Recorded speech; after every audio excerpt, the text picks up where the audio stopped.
What's good? What is up, HBCU family? This is Destiny Kerr, a senior public health major hailing from the Show Me State herself, currently in attendance at the illustrious Xavier University, the top 6 HBCU. Here today to kick off our series of interviews in partnership with the HBCU Experience Movement to promote their latest book, The HBCU Experience, the North Carolina A&T State, 5th edition. Now listen, this is an amazing book with some great notable alumni. From entrepreneurs to influencers, the sky is the limit. Y'all know the vibes. Hashtag Aggie Pride. We are here. Today we have here an HBCU alumni who's been putting on for his HBCU community. Not only is he a former Aggie, but he is recognized by the Huffington Post, an entertainment host, and owns his own Chick-fil-A franchise in LA. Yeah, baby. Y'all heard it straight from me. Today we have here Mr. Craig Stokes. Give me 1 second to add him and we'll bring him on today. How we feeling? How we doing? What's going on? I love that introduction. How are you feeling? I'm feeling good. I'm feeling good. It's a good Tuesday. Taco Tuesday. Yes. Well, you just talked about Chick-fil-A. Let's not talk about tacos. Let's talk about nuggets and strips. Okay. With the good Chick-fil-A sauce. Absolutely. Yes, so it's good to have you here today. How's everything been? We have Halloween coming up. I know Chick-fil-A, y'all might do a little something for Halloween. Homecoming's been happening. So how's everything been? Yeah, no, everything is great. First of all, nice to meet you. You did an amazing job. Halloween's right around the corner. Of course, people are excited. My team is ready to wear some costumes in the drive-through and the front counter. So no telling what they're going to come up with, but I know it's going to be great. Can't wait to see everybody at GHO too, because it's been about 5 years since I've been there. So I'm super excited. 5 years? Yeah, 5 years. There's a lot of rust. I gotta break back into. So this is last time I was there was pre-pandemic. So I know a few things have changed, but of course, Aggie Pride is always gonna stay alive. So I'm not worried about that. Of course. So to begin, tell us a little bit about yourself. Yeah, I'm a class of Spring 04. Can't believe it's been that long since I graduated, and came from Fayetteville, North Carolina. Shout out to all my family, the 2-6, everybody from the Ville. What up, Cole? And so, yeah, so I came into campus in 1999, graduated in 04, was an architectural engineering major, and also was an ROTC. So I was kind of minoring in aerospace studies, as they call it. Mm-hmm. So yeah, from the Ville, I'm the oldest of 5 kids, and just kind of always having to be the leader from that standpoint of my family. And coming to A&T, I challenged myself to do the exact same thing when I got to campus. But yeah, so that's a little bit about me. I'd love to get into more details though, for sure. Of course. So what made you choose North Carolina A&T as your HBCU? Oh, absolutely. I'm glad you asked that question. I was born in Tallahassee, Florida, but my mom and dad went to Florida State. Go Noles, you know what I mean? And so I always thought I was going to go to Florida State. Mm-hmm. And then right around the time I was about to graduate, I told my mom, I said, I'm about to go to Florida State. She's like, you ain't going to no Florida State. You going out there and going to party and be doing this and doing that. And I was like, man, all right, well, if I'm not going to Florida State, I got to pick a school that's going to make sense for me and all of my interests and passions. And so lo and behold, I walk into the guidance counselor's office my senior year in high school. There was this brochure, nice, shiny, glossy brochure, colorful brochure on the counter that says, we produce the most Black engineers in the country. What is this? This sounds like this might be right up my alley. North Carolina A&T, none other than, our very own illustrious university. That's what it was. It was my first time ever hearing about A&T, which is weird. Mm-hmm. And so I looked at the majors they had. Architectural engineering is like perfect fit for me. It's 90 minutes from Fayetteville. Everything that I wanted, you know what I mean? It was right there. A&T became the only school I applied for. No more Florida State, no more anywhere else. It was just laser focused on A&T. That's crazy. So 90 minutes. So that's good. It's not even that far away from home. No, it's not. And for some reason, like I said, being the man of the house, so to speak, and wanting to take care of my mom and be close by, I said that checked the box, right? My high school, E.E. Smith High School in Fayetteville, North Carolina. To me, it's like a mini A&T. It's got a dynamic marching band. The colors are blue and gold. It's a predominantly African-American school. So it's kind of like A&T was just, it was very familiar to me. So 90 minutes away, close to family, had the major I wanted. It was an HBCU, checked all the boxes. And so the best decision hands down that I've made so far. Yes. Okay. So walk us through your time at A&T, starting off with your freshman year. Yeah. I set this big goal for myself, honestly, Destiny. I said, look, I want to do something bigger and better every year while I'm at T.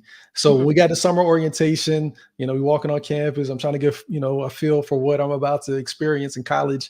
And so we're sitting in Harrison Auditorium, and they said, hey, has anybody got a talent? Anybody have anything that they want to, do or promote or whatever? I said, all right, Craig, you said you want to do something big, man. Now's your opportunity. What you going to do? So I raised my hand, went up on stage, and in front of a few hundred people, I did this poem I called A Tribute to Women, and just did it off memory. I'm not saying that there was a huge round of applause or anything crazy, but it was like one of those things for me that said, look, you made a goal for yourself. Let's go ahead and put it into action.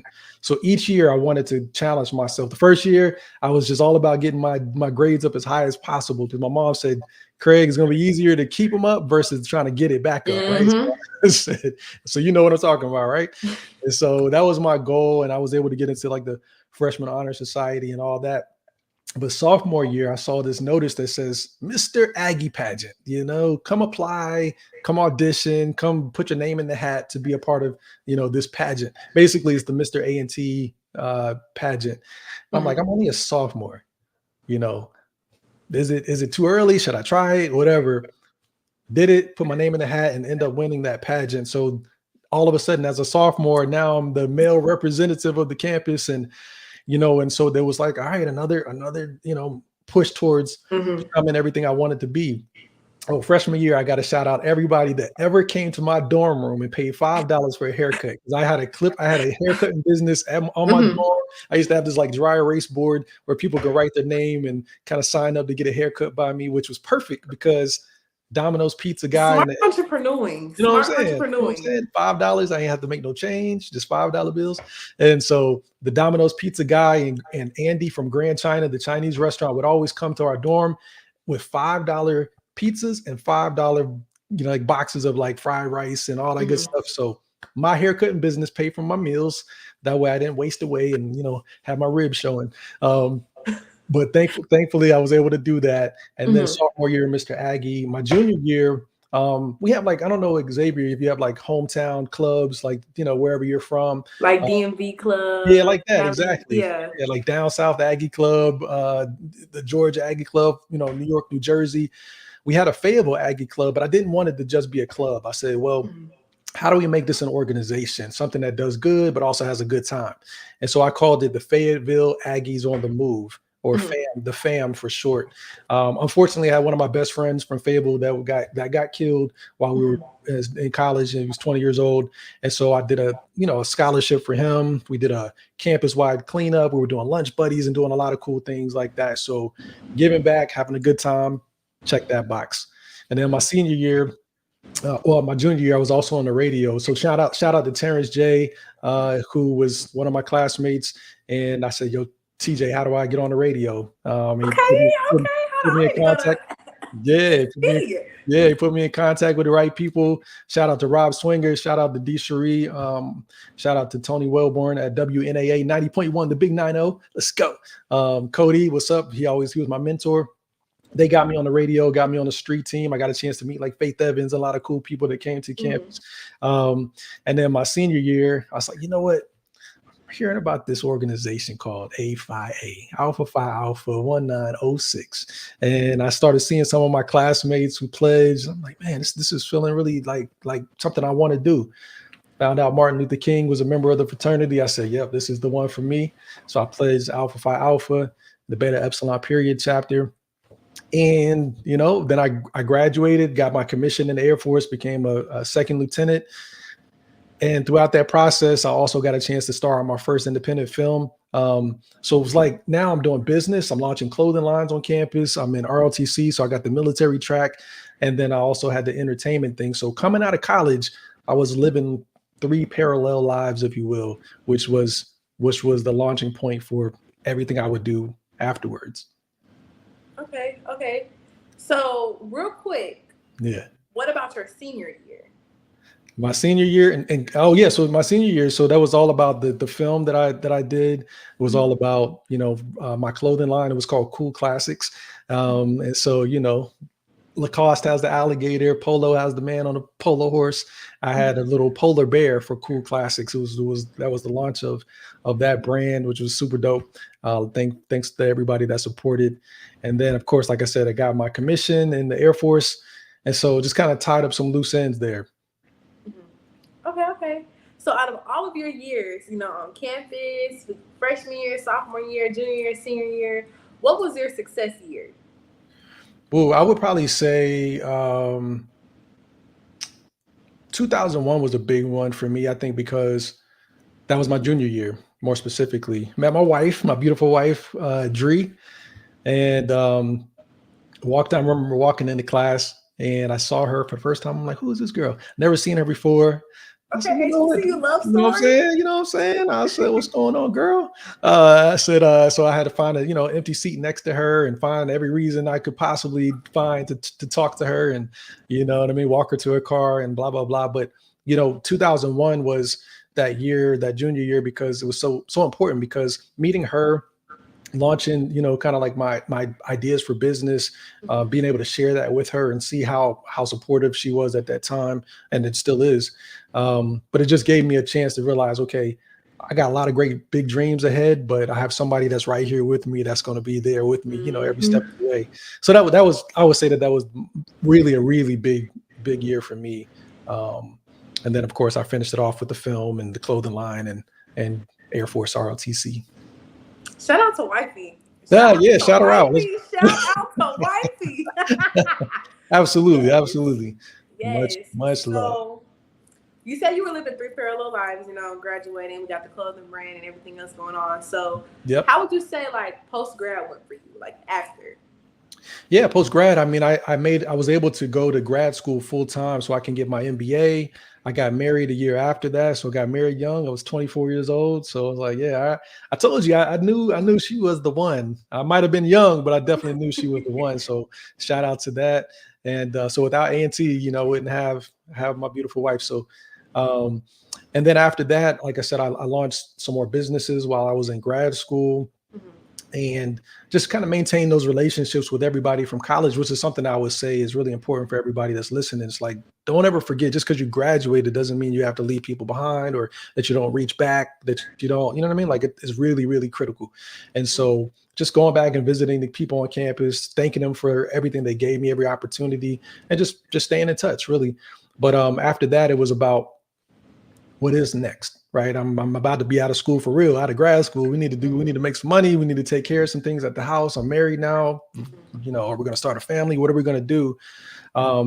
So a few years after grad school, I launched a YouTube channel called Style Minute, which I was teaching men how to dress, what not to wear, all these different things. And that led me to some great opportunities at BET and some other networks where I was able to pitch shows to them and everything. But that's all because of the connections I made at A&T. My videographer came from A&T. He was just very supportive of helping me produce that show. So again, without A&T and without just those connections and building relationships, all those skills that A&T taught me, I wouldn't have been able to launch that and other things that I launched, afterwards. Yeah. So let's get into you having, being an owner now of a franchise, Yes. Chick-fil-A in LA. Yes. So how did that become a thing? Man, it's a long story. I would say that the quickest way to get to it is that I never lost sight of my love for entertainment. I never lost sight of my leadership opportunities in the military, and I never stopped creating businesses. One thing I wanted to do, though, is I said, well, I'm already coming to LA for auditions and opportunities to pitch shows and things like that. So I know I like LA. I really want to be in LA. The second thing is, I got a chance to work with one of my high school classmates who now is the CEO and owner of Fuddruckers. So one of my high school classmates is now, doing his thing. He allowed me to work in his company as one of his top executives. That's when I first got introduced to Chick-fil-A as a possible franchise opportunity. And so then I said, how do I take everything I'm interested in, everything I'm passionate about, everything I want to do in the world in terms of making that impact? How do I bring it all together? 3 Parallel Lives is fun, but how do I do it, all at once, right? And so I said, I don't have $1 million. I don't have $1 million in the bank, so I probably can't do this McDonald's thing. I like a challenge. I like to do something that's kind of hard for everybody else to do. I like to try to push myself. And so I said, well, look, let's go for Chick-fil-A. I think this is going to be a great opportunity to make an income and make an impact. And so I said, let's put my name in the hat. So it was June 2017. I hit send on my application at Chick-fil-A, and I knew it was a long shot. There's like 100,000 people that apply every year, and they only accept 100 people. So they only accept like 1% or less than that. And so before you know it, weeks and months are rolling by. I'm going to interview after interview after interview. After 18 months worth of interviews, I finally got, the word that I got the store, and I opened up January of 2020. So Yes. thank you. Thank you. I shout out 2020. You know what I mean? That was the year that so much stuff changed. But yeah, thankfully, just with God's strength and with everybody's, support throughout those long couple years, we was able to weather the storm, keep the team safe, keep the business going, keeping it growing. We started off with 120 employees. I mean, you know what I mean? Like it's, no small business at all. But it's definitely taught me a lot. One of the things that it taught me, I'll tell you, Destiny, is that Aggie pride is definitely worldwide, and people from California, from all over the country, came out to support me. Definitely on opening day and opening week, and they continue to come out all the time to come support my location in LA. That's great. That's great. Yes, a celebration. Celebration. Hey, let's go. Let's go. Yeah. And so I try to capture some of that in the book, right? Because, it's about to come out here on Thursday. Yes. It's a great opportunity to just shout out A&T, shout out HBCU culture and just the love that we all have for each other. It's like a big family, right? Like when you agree, it's like a big family. And so this book is like that. Thank you to my mom. Thank you for my parents. Thank you to everybody that's ever played any role in my life and told me, Craig, don't put all your eggs in one basket. You can do whatever it is that you want to do. Yeah. So how does it feel? Like feel to be an author? Because you just dived into it, but how does it feel? Yeah, no, it feels amazing. It feels amazing because, the pandemic taught me and reminded me that life is short. And one of the ways that we could leave a legacy and leave something behind is to either capture it on video, capture it on audio, or write it down in a book. And so, you know what I mean? Like this is just one step or one small step towards me leaving some kind of a legacy. To thank A&T, to be a part of a book like this is like, I mean, lots of great authors have come before me, and a lot of great authors are in this book as well. So I'm just excited for people to read it. Yes. So can you tell us a little bit of, I don't want to, let out the surprise, but can you tell us a little bit about your chapter, or is there anything that we should be expecting? Oh, man, yeah, there's one thing that it's funny because I'm just picturing myself at 13 years old, right? 13 years old, yours truly used to dress up in red spandex and used to get, why are you laughing? Destiny, come on now. We're supposed to be friends. We're supposed to be friends. You're dying laughing about, I'm not a big guy now. So you can only imagine what a 13-year-old Craig looked like in red spandex, big helmet, toy gun, right? And these white boots. I used to get hired as a Red Power Ranger. I would go to daycares, I would go to festivals, I would go to people's houses for their birthday parties, and I would show up with my superhero pose, and I'm the Red Power Ranger for an hour. I would eat cake with them, have some pizza, I would do karate class, and then I'd say, I gotta go be on TV. I'll see y'all later, peace. And then I'd leave. And so we would charge about like $100 an hour for that experience for kids. That's something that I put in the book really briefly, just talking about, all those little things that sometimes we probably take for granted, right? That are part of our life story, but they end up shaping us to who we are today. Yeah. So before we get over here real quick, where can we find you on the socials? Everything's Craig Stokes. So on Instagram, Facebook. I still call it Twitter. I'm gonna still call it Twitter. Okay, it's Yeah, X, right? X. X, yeah. Everything's Craig Stokes. So you can find me everywhere. And a new website will be coming soon, craigstokes.com. Definitely. I know for me, I don't know about y'all, but I'm going to be connecting Yes. for sure after this. But thank you so much for coming on. It was great having you. It's great to feature you in this amazing book I'm going to be reading myself. So again, make sure y'all check out the book on Amazon. It'll be available soon. And thank you again. I'm grateful to have you. Yes. And just one quick thing, I will just remind everybody, this book isn't just, look at Craig or look at the other authors. This is part of the proceeds are definitely going to go back to an endowment at A&T. So if you want to support A&T and pick up something great to read, this is definitely the book to do it. But before we go, can I get a virtual high five from you, Miss Destiny? Let's get it. Period. Yes, well, thank you so much. All right. Like what you hear? Yeah. Subscribe to HBCU Pulse Radio on Apple Podcasts, Spotify, or wherever you get your podcasts. Also, head to hbcupulse.com to stay up to date on what's going on in the HBCU community. Thank you for listening to HBCU Pulse Radio.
family, we are back. We are here with another interview, and y'all know who it is. It's your girl, Destiny. This evening with another HBCU alumni who's been putting on for her HBCU community.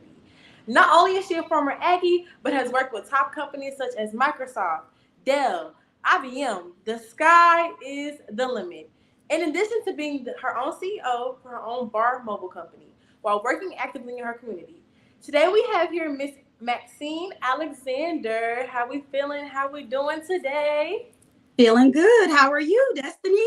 I'm good on this Tuesday. It's a good Tuesday. I love your energy. I love it. Come on, let's do this. Yes. Yes, thank you.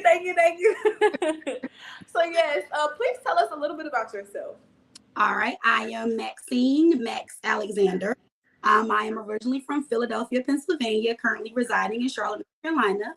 I am here in Charlotte. I'm a IT business analyst for, I don't want to say my company, but I'm here in Charlotte. And as you stated, I've worked for various companies in the capacity of IT business specialist. And I also, you kind of gave my whole I am also co-owner of Pour on Tap Mobile Bar Company here in Charlotte, North Carolina. We are a full-service beverage company supporting Charlotte and the surrounding areas, and an alumni, a proud alumni of North Carolina Agricultural and Technical State University, Aggie Pride. Yes. Okay, hashtag Aggie Pride. We love it. We love to see it. Yes, yes. So what made you choose A&T? I will say I didn't choose A&T. A&T chose me. So I know that's right. And so I didn't know anything about A&T. I grew up in South Philadelphia, first generation college student. I went to community college. I took college classes here or there in Philadelphia, but I just HBCUs weren't on my radar. So I one day was in the store. I was in the bank and I was cashing my check, and it was a long line, and I looked over and there were some magazines there, and I picked up the magazine and I flipped through it, and in the magazine I came across this section, and it's like it was highlighting some folks and their accomplishments and things like that, and they went to A&T. And I'm like, what is this North Carolina A&T? Like, where is this at? So it was in Greensboro. So I only had been to Greensboro a few times because I had like family who lived there, but knew nothing about the school, nothing about how many schools, colleges and universities were in North Carolina. It just was not on my radar. And so something sparked in me, and I was just like, you know what? Let me find out more about this. So I went and researched the school and the area and things like that. And I was just like, you know what? I'm going to apply. It was during a time in my life where I just needed a change. And so I decided to take a leap of faith and apply. And long story short, I ended up hopping in my car, packing everything in there, and driving from Philadelphia, Pennsylvania to Greensboro, North Carolina. And it was one of the best decisions I made in my life. Yes. Okay. Yes. So walk us through your time at A&T, starting with your freshman year. Okay. So when I got there, I was a little bit older. So I wasn't an actual freshman, but it was still my first experience. And it was my first experience on a college campus. Because like I stated, I had taken college courses, but the city, it's just like buildings. You don't get that experience. So when I was a bit overwhelmed. When I got there, I was like, what is this? What's happening? But I will say that I was embraced from the time I set foot on the campus. It was just kind of like people welcoming me and happy to see me. And it was like they knew me already, or, so when I got there, one thing I was trying to do is, you're trying to find your fit, trying to find your tribe or your people. And so I started joining a bunch of organizations, and I did like a mentoring program for some kids. And so I met some folks there, and then we had these groups. I don't know if they still have them or not, but like to represent where you're from. So there was like the New York, New Jersey crew, and Maryland, like the DMV, they always had their crew. But it was just like Philly. It was called the Philly Connection. We just stood on our own. We were just there, and that's how you found other people. And it was like, I met some really great people that I'm still friends with to this day. And it was just kind of like, that's how like my stepping stone, or it led me into being on campus, figuring out how it is for my schedule and classes. And, you know, Greensboro is a long way away from Philly. So I will say, when I first arrived, I went home like every month, girl. Yes. And so finally, my god sister, she sat me down, because I needed my nails done, I needed my hair done. Okay. I'm in the car driving the miles. Right. My classes wrapped up and I hit the highway. But my god sister was like, sis, you gotta learn to live where you live. Like, you gotta figure it out. So I still wasn't comfortable with Greensboro yet. So I would drive to Atlanta. It was like it took a minute for me to figure it out. How far is that drive? It was what, 3 hours? About 3 Yeah, it wasn't bad. So it was yeah, I was just kind of like, I gotta look a certain way, right? So but then when she said that, she put it into perspective, and I was like, you know what, you're right. Because the time that I'm wasting in highway miles, I'm losing out on experiences. I'm losing out on getting to know people and interact with people. So once I did that, then I found a community. I found folks that were willing to help me out or work with me, or like we just built a community and a tribe of people. It was like, I got you, you got me, and we're going to until we can get across that stage. So, so what about your sophomore year? Let's see, sophomore year, it was a little bit more grinding, because you're starting to get into some of those classes, and but I will tell you, and I don't know if you ever heard this before, but when you go to A&T and you go into the auditorium, and they always start off with the story, like, look to your left, look to your right. You might not see that person by the end of this journey. Yeah. And so all I knew was I didn't want to be that person. So I kind of buckled down a lot and focused on my studies, and still had fun, still made time, still utilized my weekends. But sophomore year was good. I mean, it wasn't probably until my senior year when things started kicking in, like, this is serious. Like, you got to get it together. And I was taking loads of credit hours, and because I needed I knew I was always a good student. So I continue that momentum even while I was in college. So like, I was working full time, I was in college full time mom. Like, I had so much going on, but I just knew that this was a journey and it's a choice that I made. So I needed to see it to the end to get to my goal. Right. So what about your junior year? What happened junior year?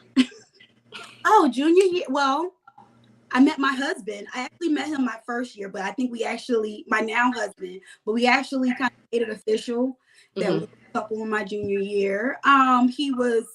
He's been great from the start up until now. Great support system. We leaned on each other. Like, we didn't start out dating. We started out where we were just like library buddies. I need to go to the library to do work, or you got a paper. He would be kind of my knight in shining armor. I didn't want to walk to the library at night and things like that, or need to go grocery shopping. So it started as a friendship that kind of flourished by the time the junior year. It was like, well, wait a minute, something's going on here. I like you, you like me, let's make this happen. So that that kind of buckled me down, and focused on the end. We were just trying to make the graduation and cross that stage. You know what? I'm getting, it's a lot of HBCU love stories at A&T. I might have to come to A&T. I'm telling you, girl, they got some good men. They got some good looks. So yes, absolutely. I think meeting him, I think we grounded each other. And it wasn't one of those like, you can't date anybody else. It just kind of made sense. Like I said, we started out as friends. He dated some folks. I dated some folks. It was just kind of like, this seems right. It fits. We have the same mindset. We're trying to get to an end goal, and we made it happen. And we both flourished and was able to get our GPAs up. We graduated with honors. So it was a good, yeah. Okay, so what about your senior year? Last but not least. Senior year, I got a story for that. So senior year is actually pledged Delta Sigma Theta sorority. Okay. And so that was hard because, you know, they say when you're, you know, going through the process, your grades might slip and things like that. But I guess being a part of an HBCU helped in that sense too, because I had professors, you know, who had already gone through the process and knew what it was. And I was just able to be honest with them and let them know what was going on, and still made up my work. I took on heavy course loads. I had like one semester, I had 24 credit hours just for one semester, but I had to knock.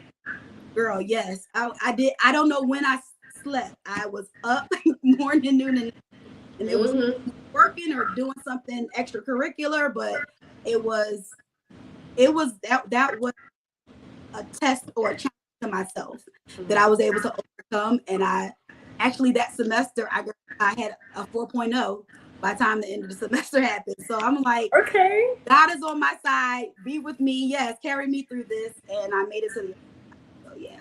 And I was, when I got that notice, like, you've completed all of the requirements, you can graduate, go order that cap and gown. It was a good experience. Yes. So out of all of your years at A&T, what would you say was your success year? Oh, all of them. I'm not just going to give one, because all of those years helped to cultivate who I am today. And it helped cultivate the love that I have for my HBCU. I mean, like, you talk about HBCUs, and we know we don't all necessarily get the credit or the platform that we deserve. And it's, you know, you always feel like you're working extra hard, or, you know, and just got to keep going and grinding. And so I feel like every year that I spent there, it helped enlighten me, and it put people in my path that helped me to visualize and see what it will be like once I'm no longer here. I had professors who were realists. They're not going to sugarcoat it. They're not going to handhold and help you along the way. It's like, if you want it, you got to go after it. And they were honest to say, like, how it is in the real world. Nobody is going to pay you or give you anything. You either got to earn it or just go out there and take it and grind for it. So I will say all 4 years were pertinent into the individual who I am today, as a businesswoman, as a professional, as an entrepreneur, like as a mom, a wife. All of that has helped to me develop into who I am today. Yeah. So what was your post-grad experience like?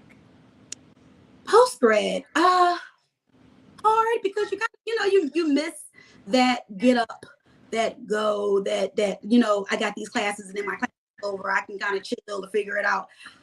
No, work is hard. I'm sure you know, right? So it's like it was just kind of like, I didn't have a chance to go down. I didn't say like, I'm gonna take a year off, or I'm gonna get my mind right, because I was a young single mom. So it was like, I wasn't just doing it for me. I had to make sure that I could take care of my family and feed my family.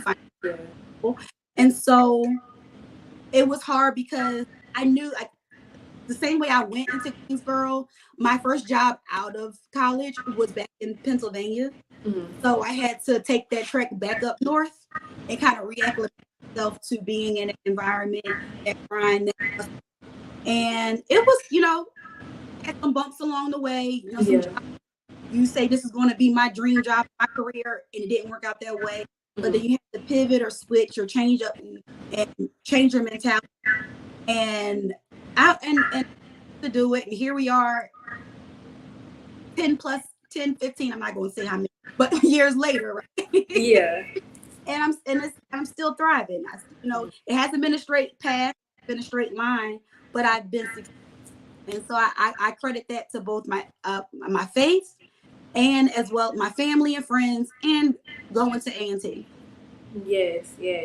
So you graduated A&T. We worked alongside these big top companies. You are now an entrepreneur. So how does it feel to be a featured author in the HBCU experience? Oh, it's an experience that I never dreamed of, right? So I am appreciative of Dr. Little, who connected with me, and we kind of talked about it. And I was sharing, like, you know, I saw her at a homecoming, and I was like, I was like, I think you're doing great things. I would love to be a part of it.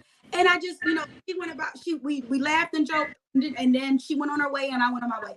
And then she came back and she reached back out to me. And I'm like, oh, wow, you were serious? Like and so she was just kind of talking to me about it and about the platform and what she had going on. And I knew some previous friends and colleagues were in the previous editions. So I was like, you know what? I saw the momentum that it gave to them, the empowerment that they had to have this platform.